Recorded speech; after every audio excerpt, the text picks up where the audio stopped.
দর্শক বন্ধুরা, মধুমিতা রান্নাঘরে সবাইকে আরও একবার স্বাগত জানাই। আজকে আমি মাছের একটি দুর্দান্ত রেসিপি লোটে মাছের ঝুরি বা ঝুড়ো রান্না করে দেখাবো।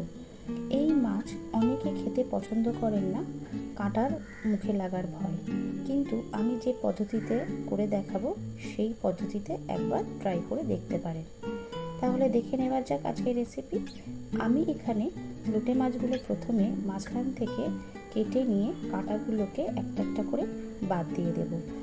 এইভাবে কাঁটা আগে কেটে বাদ দিয়ে দিলে মুখে একটা কাঁটা পড়বে না, বা এটা আপনারা সেদ্ধ করেও মাছের কাঁটাগুলোকে বেছে ফেলে দিতে পারেন। এইভাবে আমি সবকটি মাছের কাঁটা বেছে নেব। চেষ্টা করবেন লোটে মাছগুলো গোটা লম্বা রাখা, তাহলে কাঁটা বাছতে একটু সুবিধা হবে।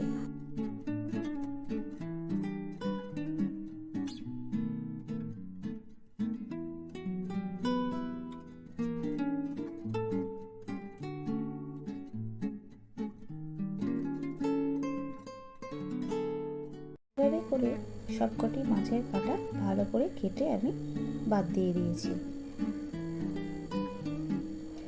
দেখুন, লোটে মাছের ভেতরে একটাও কাঁটা নেই। একদম ভালো করে পরিষ্কার করে কাঁটাগুলো আমি বেছে নিয়েছি। এবার চলে যাওয়া যাক মেন রান্নায়।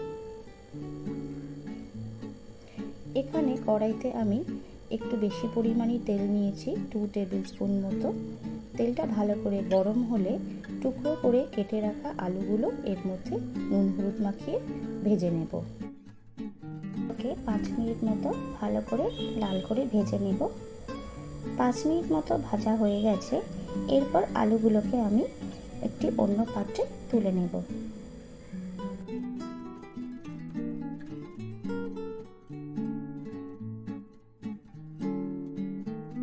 ওই একই তেলে আমি একটা বড় সাইজের পেঁয়াজ কুচি করে রেখেছিলাম, সেটা দিয়ে দিলাম।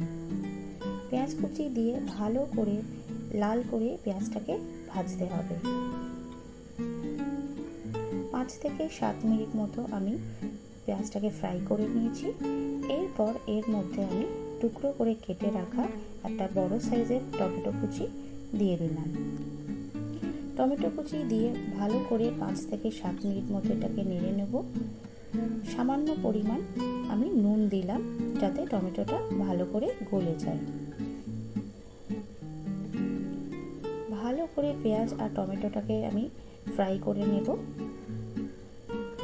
এরপর এর মধ্যে আমি বেশ কিছু পরিমাণ 1 টেবিল স্পুন মতো আদা রসুন বাটা দিলাম, কারণ লোটে মাছে আদা রসুনের পরিমাণটা একটু বেশি দিতে লাগে। আদা রসুন বাটা দিয়ে বেশ কিছুক্ষণ এটাকে কষাতে লাগবে, যতক্ষণ না এর মধ্যে থেকে আদা রসুনের কাঁচা গন্ধটা চলে যায়। ভালো করে পেঁয়াজ টমেটোর সাথে আদা রসুনটাকে আমি কষিয়ে নিয়েছি। এরপর এর মধ্যে একে একে মশলাগুলো দিয়ে দেব। স্পুন মতো হলুদ গুঁড়ো, আর 1 টিস্পুন মতো ধনে জিরে গুঁড়ো, 1 টিস্পুন মতো লঙ্কার গুঁড়ো, আর তার সাথে 1/2 টিস্পুন মতো কাশ্মীরি লঙ্কার গুঁড়ো দিলাম কালারের জন্য। সামান্য পরিমাণ জল দিয়ে এরপর ভালো করে মশলাগুলোকে বেশ কিছুক্ষণ কষিয়ে নেব, যতক্ষণ না এর মধ্যে থেকে তেলটা ছেড়ে যায়।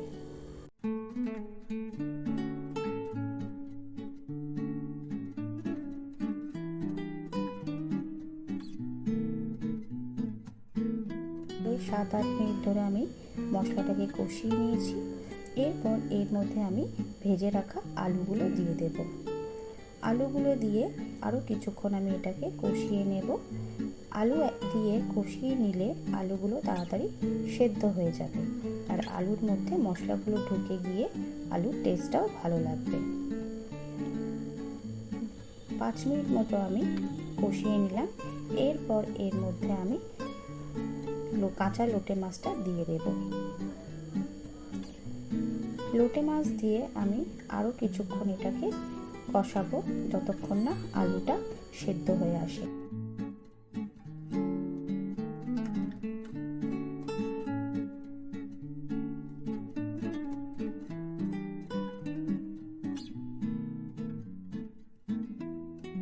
লোটে মাছটা কষানো হয়ে গেছে।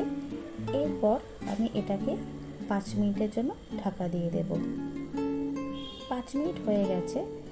আমি এর মধ্যে 2টো কাঁচা লঙ্কা দিয়ে দিলাম। ঝালটা আপনারা নিজেদের স্বাদ অনুযায়ী দেবেন। লোটে মাছ একদম শুকিয়ে গেছে জল।